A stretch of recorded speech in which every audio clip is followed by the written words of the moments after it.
আসসালামু আলাইকুম। নির্বাচনের রোডম্যাপ ঘোষণা করা হয়ে গেছে। ২০২৬ সালের ১২ই ফেব্রুয়ারি সম্ভবত নির্বাচন। আর এই নির্বাচনের রোডম্যাপ ঘোষণাকে স্বাগত জানিয়েছে বিএনপি। খুব খুশি তারা। এবং এটাতে ভিন্ন মত পোষণ করেছে জামায়াত ইসলাম এবং এনসিপি। আর অন্যান্য যেগুলো আছে সাথে সাথে এদের সাথে আবার রয়েছে ইসলামী আন্দোলন। আর অন্যান্য যে রাজনৈতিক দলগুলো আছে এগুলো মনে করেন হালে পানি পায় না এমন অবস্থা। এখন নির্বাচন দ্রুত হয়ে গেলেই একদল খুশি, তার সাথে কিছু কিছু সাঙ্গপাঙ্গ রয়েছে তারাও খুশি, সেখানে কোনো কিছু হোক বা না হোক। দেখেন, ডক্টর ইউনুস যেমন হাসনাত আবদুল্লাহ নাসিরউদ্দিন পাটোয়ারি বলছিল যে লন্ডন থেকে ওহি আসছে আর সেই ওহি অনুযায়ী কাজ করছে এই অন্তর্বর্তী সরকার। দেখেন, সব কিছুতেই তাদের বাধা, একটা দলের সব কিছুতেই বাধা। পিআর পদ্ধতি নাকি জনগণ বুঝে না, তাই পিআর পদ্ধতি প্রয়োজন নেই দেশের ভেতরে।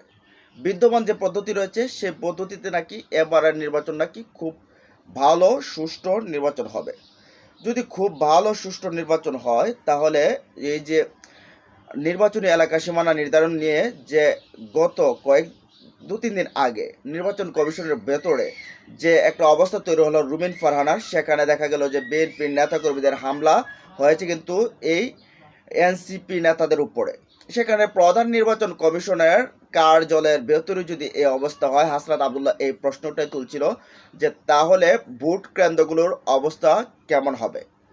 দেখেন, এদেশের ভিতরে ছাত্র জনতা প্রায় ২,০০০ মানুষ শহীদ হয়েছে। ২,০০০ মানুষ শহীদ হয়েছে, এর বেশি হতে পারে। আবার ৩২,০০০-এর বেশি মানুষ পঙ্গুত্ব বরণ করেছে শুধু নাকি একটা নির্বাচনের জন্য। ১৭ বছর ধরে তারা নাকি একটা আন্দোলন করছে শুধু নির্বাচনের জন্য, আর এতগুলো মানুষ নাকি মরছে নির্বাচনের জন্য। আবার মির্জা ফখরুল বলেন, আর যখন ক্ষমতা চেঞ্জ হয়েছে, শেখ হাসিনা পালিয়ে গেছে, তখনই বলছি যে ৩ মাসের ভিতরে নির্বাচন দিয়ে দেন। তখন ৫ই আগস্ট পতন হয়েছে। ৫ই আগস্ট পতন হওয়ার পর ৮ই আগস্ট সরকার গঠন করা হয়েছে। তাহলে তিনি এই ৫ই আগস্ট কার কাছে নির্বাচন চাইছিলেন, বিষয়টা এখানে আসছে। এখন কথা হচ্ছে যে বিএনপির একাধিক নেতা বলতেছে যে পিআর পদ্ধতি চেয়ে নাকি নির্বাচনকে দীর্ঘায়িত করা হচ্ছে, অন্তর্বর্তী সরকারটাকে নাকি আরও দীর্ঘায়িত করে ফায়দা হাসিলের জন্য তারা কাজ করছে। দেখেন, এখানে জামাত চাচ্ছে পিআর পদ্ধতি, তারা চাচ্ছে বিচার সংস্কার, যেটা আবার চাচ্ছে পিআর পদ্ধতিতে এতটা জোর নেই এনসিপির, তবে তারা চাচ্ছে সংস্কার এবং এবং এই যে এই বিচার সেটা।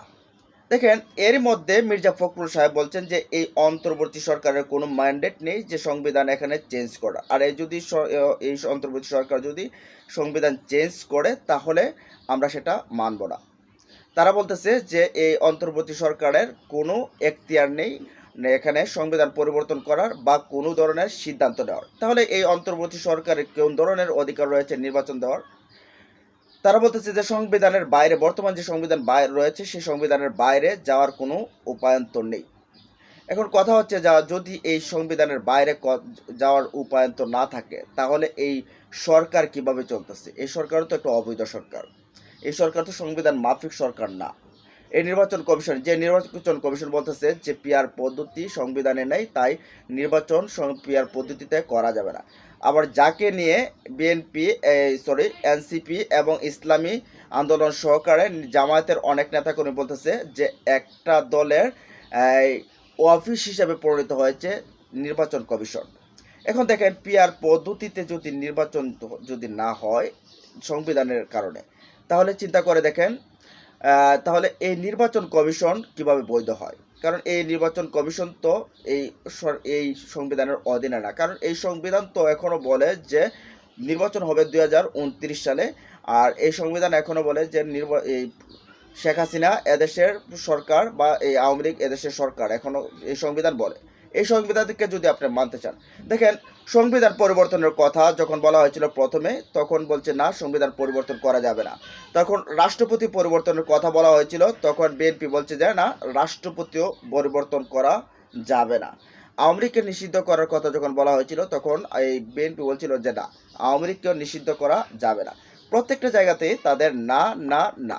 এখন প্রত্যেকটা কথাই কিন্তু একমাত্র শুধু আওয়ামী লীগের নিষিদ্ধকরণটা তারা ছাড়া হয়ে গেছে। এছাড়া দেখেন রাষ্ট্রপতির জায়গায় রাষ্ট্রপতিও রয়ে গেছে। গণপরিষদের যে নির্বাচনের কথা বলা হয়েছিল সেটাও হচ্ছে না। সংবিধান পরিবর্তনের জন্য কথা হচ্ছিল যে নতুন একটা বাংলাদেশ, বিপ্লবের পরে নতুন একটা দেশ হয়, সেখানে অনেক কিছু চেঞ্জ হয়, সেটারও হচ্ছে না। তাহলে ডক্টর ইউনূস কেন আসছেন এখানে শুধুমাত্র একটা নির্বাচনে দেওয়ার জন্য? তাহলে তো নির্বাচন দেওয়ার জন্য তো অন্য কেউ আসতে পারতো। আপনার মতো একজন বিজ্ঞ মানুষকে কেন আনা হলো? জাতির কিন্তু প্রশ্ন এই জায়গাটা থাকবে। দেখেন, ডক্টর ইউনূস যদি এই জায়গাটায় শুধু নির্বাচনের জন্য এসে থাকেন এবং বিচার না করেন, কারণ আপনি ধরে নেন একেবারে লিখিত রাখেন, অন্য কোনো সরকার হোক, সেটা জামাত, বিএনপি বা অন্য আদার্স হাও, যে কেউ হোক, এখানে কেউ সংস্কার করবে না। এখানে যারা জুলাই গণ অভ্যুত্থানে যারা নিহত হয়েছে, শহীদ হয়েছে, তাদের বিচার কেউ করবে না। উল্টো এমন হতে পারে, যারা 24-এ আন্দোলন করেছে তাদেরকে এদেশের দেশদ্রোহী বলে আখ্যায়িত করতে পারে, বরঞ্চ যারা এখানে আন্দোলনে আহত হয়েছে তাদেরকে দেশদ্রোহী আখ্যা দিয়ে তাদেরকেও ঝুলাতে পারে, তাদেরকেও কারাগারে প্রেরণ করতে পারে। এই জিনিসটা আপনি মাথায় রাখেন, হতে পারে এমন।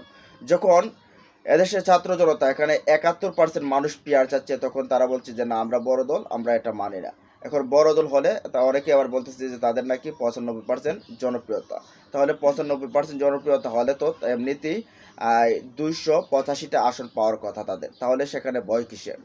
তাদের ভয় এখানে কিসের থাকা দরকার? কারণ 95% জনপ্রিয়তা থাকলে আপনার পিআর পদ্ধতিতে গেলেও 285টা আসন পাওয়ার কথা।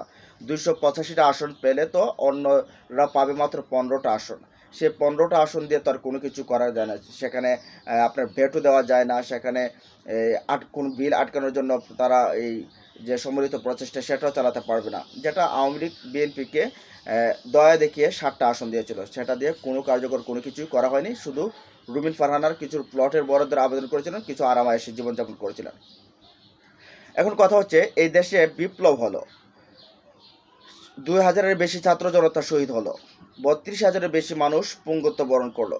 এখানে একটা স্বপ্ন ছিল, নতুন একটা বাংলাদেশ হবে, নতুন সংবিধান হবে, যাতে করে পূর্বে স্বৈরাচার ফিরে না আসে, ভবিষ্যতে স্বৈরাচার তৈরি না হয়।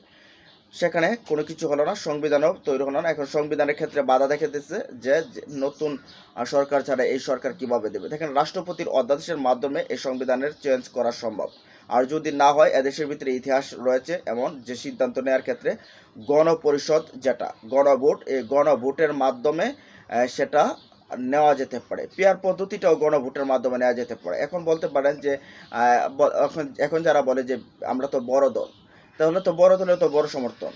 তাহলে তো তারা যদি এখানে গণভোটটা, যদি গণপরিষদ নির্বাচনে যদি এই সংবিধান পরিবর্তন না চায়, তাদের পক্ষে যাবে। তারপরে যদি পিয়ার পদ্ধতি না চায়, তাহলে তো তাদের পক্ষে যাবে। তো এই মুহূর্তে মুখোমুখি যে অবস্থানে রয়েছে সেটা হচ্ছে যে জামাত ইসলামী বলতেছে, ইসলামী আন্দোলন বলতেছে, এনসিপি বলতেছে যে এই যে এই রুটম্যাপ ঘোষণা করা হয়েছে, এতে বিএনপি সন্তুষ্ট হলেও দেশের মানুষ সন্তুষ্ট না।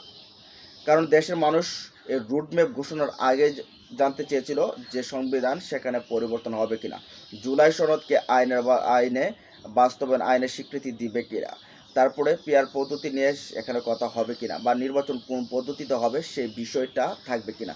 এখন ডক্টর ইউনূস তিনি একাই সিদ্ধান্ত নিচ্ছেন, শুধু একটা দলের পারপাস সার্ভ করার জন্য। একটা দল যেভাবে বলছেন সবগুলো সেভাবেই হচ্ছে।